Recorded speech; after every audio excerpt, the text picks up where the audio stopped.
Hello story readers, welcome back to hello slow stories అబ్బా.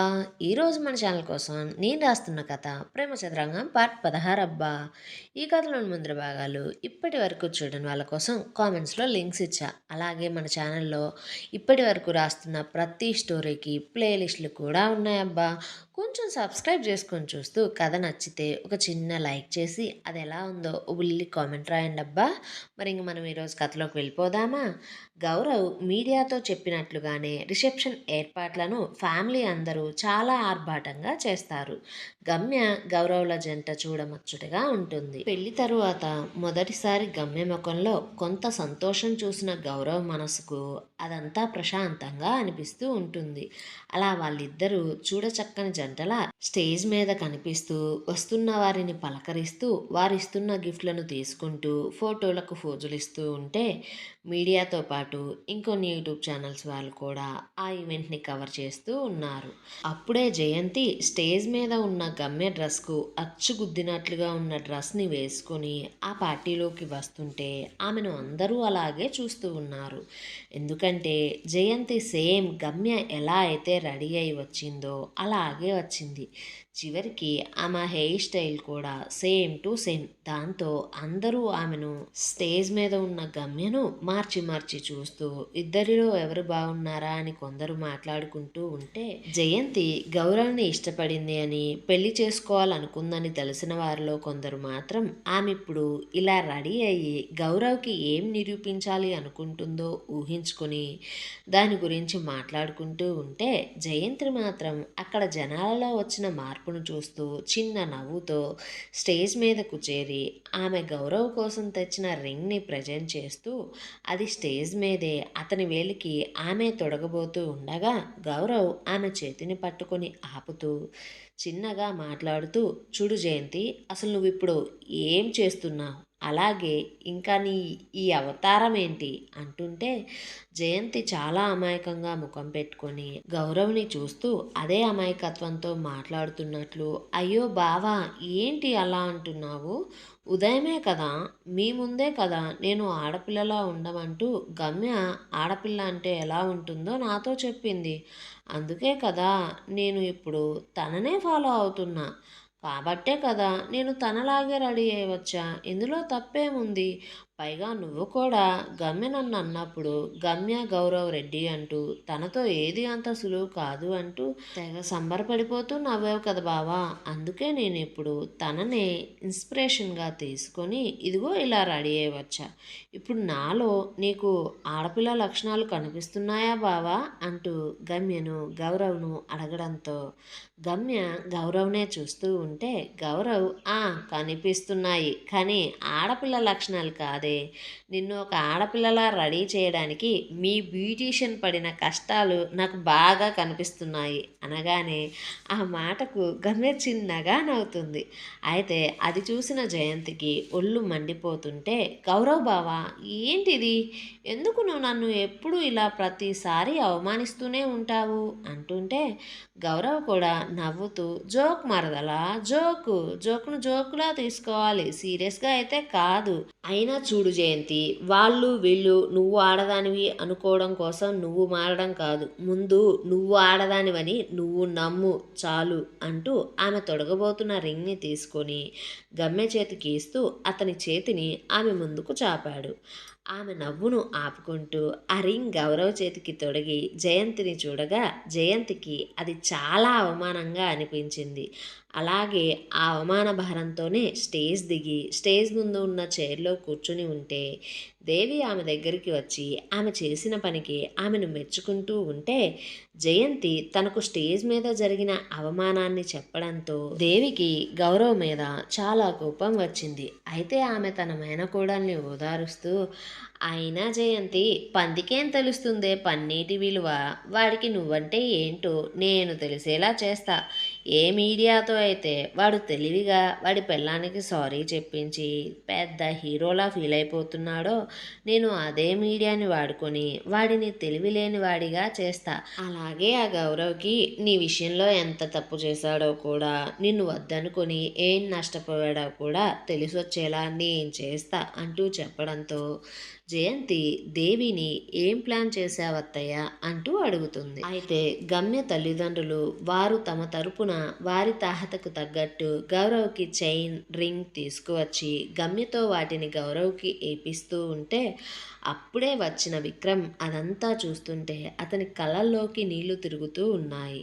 చిన్నతనం నుంచి తన మామయ్య తనను ఎలా చూసుకున్నాడో గుర్తు చేసుకుంటూ అతను చేసిన పనికి సిగ్గుపడుతూ గమ్యతో సంతోషంగా వాటిని వేయించుకుంటున్న గౌరవ్ని చూస్తూ ఉండరా నీ నవ్వు ఇంకొంచెం సేపట్లో మాయమవుతుంది, అలాగే గమ్య నాదవుతుంది అనుకుంటూ అతను స్టేజ్ మీదకు వెళ్ళగా అతన్ని అక్కడ చూసిన వారు ముందు షాక్ అవుతూ ఉంటే మాణిక్యం కోపంగా నువ్విక్కడికి అసలు ఎందుకు వచ్చావురా అంటుంటే విక్రమ్ గౌరవ్ని చూస్తూ అదేంటత్తయ్య అలా కోపడుతున్నారు, ఈ గౌరవే కదా మీడియా సాక్షిగా అందరూ ఈ ఫంక్షన్కి ఆహ్వానితులే అన్నారు, అందుకనే వచ్చా, పైగా నేను గమ్యకు బావను, అందుకే ఒక మంచి గిఫ్ట్ని కూడా తెచ్చా అంటూ ఉంటే అతన్ని స్టేజ్ మీద చూసిన అలాగే నిన్న న్యూస్ గురించి తెలిసిన కొంతమంది ఆ న్యూస్లో ఉన్న విక్రమ్ అతనేనని అర్థం చేసుకొని తన గురించి మాట్లాడుకుంటూ ఉంటే గమ్యకు ఆ మాటలన్నీ చెవిన పడడంతోనే గుండె భారమైపోతుంది. పైగా విక్రమ్ను ఇక్కడ చూసిన ఆమెకు ఏం జరుగుతుందో అన్న భయం కూడా మొదలయ్యింది. అయితే గౌరవ్కి మాత్రం అతని స్టేజ్ మీద చూసి పట్టరాని కోపం వస్తుంది. అతను కోపంగా విక్రమ్తో మాట్లాడబోతూ ఉండగా రామిరెడ్డి గౌరవ్కి వద్దు అంటూ చెబుతూ కంటి చూపుతోనే మీడియాని చూపిస్తూ ఉంటే మీడియా వారు అప్పటికే ఆ స్టేజ్ దగ్గరికి వచ్చేసి విక్రమ్ గారు మీరే కదా గమ్య బావ, అలాగే ఆ పెళ్లి నుండి పారిపోయింది కూడా మీరే కదా అనడంతోనే విక్రమ్ వారందరి వైపు చూస్తూ నేనే ఆ విక్రమ్ని గమ్య బావను అంటుంటే రిపోర్టర్స్ అయితే మీరు ఇప్పుడు ఇక్కడికి ఎందుకు వచ్చారు, అలాగే మీరు నిన్న ఎందుకు మాకు న్యూస్ని మెయిల్ చేశారు అంటూ అడగ్గా విక్రమ్ మాట్లాడుతూ చూడండి నేను ఇక్కడికి నా మరదలకి సారీ చెప్దామని వచ్చా, అలాగే తనకు నా తరపు నుండి గిఫ్ట్ ఇద్దామని కూడా వచ్చా అంటూ చెప్పడంతో గౌరవ్ కోపంగా ఊగిపోతుంటే అతని కోపాన్ని గమనించిన గమ్యకు అతను విక్రమ్ని ఏం చేస్తాడోనన్న భయం మొదలైతే గమ్య ఆ భయంతోనే మొదటిసారి తనంతట తానే గౌరవ్ చేతిని పట్టుకొని కళ్ళు గట్టిగా మూసుకొని తల నేలకు దించుకొని ఇప్పుడు ఏం చేయొద్దు అన్నట్లు తలను అడ్డంగా ఊపుతూ ఉంది. దాన్ని గమనించడంతోనే గౌరవ్ కొంచెం శాంతించగా ఇంతలో రిపోర్టర్స్ విక్రమ్ గారు మీరు ఎలాంటి గిఫ్ట్ని తెచ్చారు అంటూ అడగ్గా విక్రమ్ రిపోర్టర్స్ దగ్గరికి వెళ్ళి ఓ మైక్ని తీసుకొని అతను ఫోన్ని బయటికి తీసి అందులో ఉన్న వాయిస్ రికార్డ్ని వినిపించడం మొదలుపెట్టాడు. ఆ రికార్డింగ్లో నేను మధుని మాట్లాడుతున్నా, అదే మీ బావ ఇష్టపడ్డ అమ్మాయిని గమ్య, ఆమెనే మాట్లాడుతున్నా, ముందు నీతో గౌరవ్ ఫోన్ చేసినప్పుడు చెప్పిన మాటలన్నీ కూడా నిజం కాదు, అబద్ధమే గమ్య, అది నేను గౌరవ్ నన్ను భయపెట్టి డబ్బాస చూపించి మాట్లాడమనడంతోనే నేను అలా చెప్పవలసి వచ్చింది, కానీ విక్రమ్ బాధను చూసిన తరువాత నాకు నేను ఎంత తప్పు చేశానో తెలిసొచ్చింది గమ్య, అందుకే ఇప్పుడు నిజాన్ని నిర్భయంగా నీతో చెబుతున్నా గమ్య, విక్రమ్ నేను ఒకరినొకరు ఇష్టపడ్డాం, ఈ మాట నిజమే గమ్య, కానీ తను నన్ను ప్రేమించలేదు, తన మనసులో అప్పుడు ఇప్పుడు ఎప్పుడు నువ్వే ఉన్నావు, కేవలం నన్ను తను ప్రేమించాను అని మాత్రమే అనుకున్నాడు. విక్రమ్కు ఆ విషయం చాలా ఆలస్యంగా అర్థమైంది.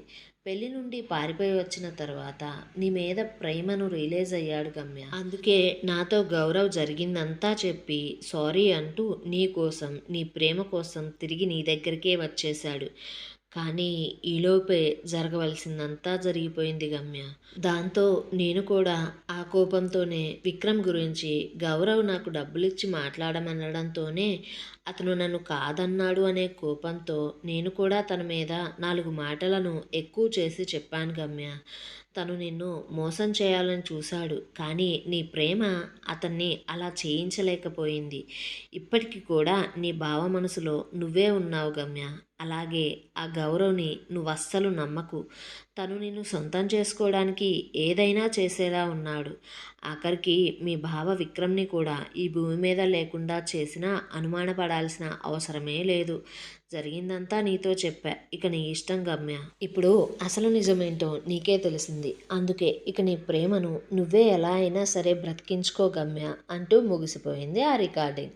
అయితే అదంతా వినడంతోనే అందరూ షాక్ అయితే విక్రమ్ గమ్య వైపు చూస్తూ చాలా ఎమోషనల్ అవుతూ గమ్య అది కాదు నేను అంటూ ఏదో చెప్పబోతూ ఉండగా గౌరవ్కి అప్పటికే అదంతా విని కోపంతో శరీరం అంతా వణికిపోతుంది. ఇంకోవైపు అప్పుడే మధుమిత, సుజన్ ఇంకా అతని అన్నా వదినలతో కలిసి అందరూ ఆ పార్టీకి వచ్చారు. అయితే గౌరవ్ ఫ్యామిలీకి కానీ గమ్య ఫ్యామిలీకి కానీ ఆమె కనిపించకుండా జాగ్రత్త పడుతూ ముఖం దాచుకోవడానికి చూస్తూ ఉంది. అయితే ఆ రికార్డింగ్ అంతా విన్న మీడియా వారు ఆ వార్తతో పండగ చేసుకుంటూ నచ్చిన విధంగా లైవ్లో టెలికాస్ట్ చేస్తూ ఉంటే అక్కడ ఉన్నవారు కూడా వారికి నచ్చినట్లు ఇప్పటిదాకా వారు విన్నది గమనించింది చూస్తూ దాని గురించే మాట్లాడుకుంటూ ఉన్నారు. దేవి జయంతి ముఖాలలో అయితే జరిగిన దానికి సంతోషం కొట్టొచ్చినట్లు కనిపిస్తూ ఉంది. విక్రమ్ చేసిన పనికి వారిద్దరూ అతన్ని మెచ్చుకోలుగా చూస్తున్నారు.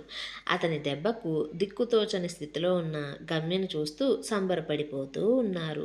ఇంత జరిగిన తరువాత గౌరవ్ అతని కోపాన్ని ఆపుకోలేక గమ్య చేతి నుండి అతని చేతిని విడిపించుకొని విక్రమ్ని కోపంగా చూస్తూ ఉంటే మాణిక్యం అప్పటికే పట్టరాని కోపంతో విక్రమ్ను కొట్టడానికి అతని మీదకు పోతూ ఉండగా ప్రగతి తన తల్లిని ఆపుతూ అమ్మ నువ్విప్పుడు ఆగు, కోప్పడకు. విక్రమ్ బావకు సమాధానం చెప్పాల్సింది ఈ సమయంలో అక్క ఇంకా గౌరవ్ బావ వాళ్ళిద్దరూ మాత్రమే చెప్పాలి. మీరిప్పుడు ఈ విషయంలో మధ్యలోకి పోయారంటే దానిని ఇంకా పెద్దది చేయొచ్చు. ఇక్కడ మీడియా కూడా ఉంది. ఏదైనా తేడా వస్తే వారికి నచ్చినట్లు రాసుకుంటూ బావ విలువను గౌరవాన్ని బయట తగ్గిస్తారు అంటూ చెప్పి ఆమెను ఆపగా గౌరవ్ కుటుంబ సభ్యులు కూడా విక్రమ్ చేసిన పనికి గమ్య గౌరవ్లు ఇప్పుడు ఎలాంటి సమాధానం ఇస్తారా అంటూ వారి సమాధానం కోసం చూస్తుంటే అయితే అప్పుడే అందంగా రెడీ అయ్యి ఆ ఇంట్లోంచి బయటికి వచ్చిన ఓ అబ్బాయి అప్పటికి జరిగింది చూస్తూ షాక్ అయిపోయాడు. జరిగేది గమనిస్తూ అక్కడ ప్రతి విషయాన్ని అర్థం చేసుకోగానే అతని పెదవుల మీద ఓ క్రూరమైన నవ్వు విరిసి స్టేజ్ మీద వారినే చూస్తున్నాడు. ఇంతలో మీడియా వారు వారి ప్రశ్నలను వారికి నచ్చినట్లుగా విక్రమ్, గౌరవ్, గమ్యలను అడుగుతూ ఉంటే గమ్య మనసంతా కకావికలం అయిపోయింది జరిగింది చూస్తూ. ఇంతలో విక్రమ్ని ఓ రిపోర్టర్ ప్రశ్నిస్తూ చూడండి మిస్టర్ విక్రమ్, గౌరవ్ ఆ అమ్మాయిని భయపెట్టాడని కానీ లేదా మీరు చెప్పినట్లుగానే ఆ అమ్మాయిని డబ్బుతో కొన్నాడని కానీ మీ దగ్గర నిరూపించడానికి ఏదైనా సాక్ష్యం ఉందా అనగానే విక్రమ్ మధుమిత అకౌంట్ స్క్రీన్ షాట్ని చూపించాడు రిపోర్టర్స్కి. దాంతో గమ్య గౌరవ్ని చూస్తూ నువ్వు నిజంగా ఈ పని చేశావా అంటూ అనుమానంగా గౌరవ్ని చూడగా అప్పుడే స్టేజ్ మీద పెద్దగా చప్పట్లు వినిపిస్తూ ఉన్నాయి. ఏమండోయ్ విక్రమ్ వేసిన ప్లాన్ని ఇప్పుడు గౌరవ్ ఎలా తిప్పికొడతాడు? విక్రమ్ ప్లాన్ని గమ్య నమ్ముతుందంటారా అసలు? జయంతి మనసును మెప్పించడానికి గౌరవ్కి బుద్ధి తెప్పించడానికి దేవి ఎలాంటి ప్లాన్ వేయబోతుంది? ఫంక్షన్కి వచ్చిన మధుమిత పరిస్థితి ఏంటంటారు ఇప్పుడు? అసలు ఇంతకీ ఆ ఫంక్షన్లో కొత్తగా వచ్చిన అబ్బాయి ఎవరు? అతనికి అంత క్రూరమైన నవ్వు ఎందుకు వచ్చింది? ఈ ప్రశ్నల సమాధానం కోసం మన ఛానల్ని సబ్స్క్రైబ్ చేయండి. ఈ వీడియోని లైక్ చేయండి. కథా కథనం ఎలా ఉందో ఓ బుల్లి కామెంట్ చేసి చెప్పండి అబ్బా కొంచెం.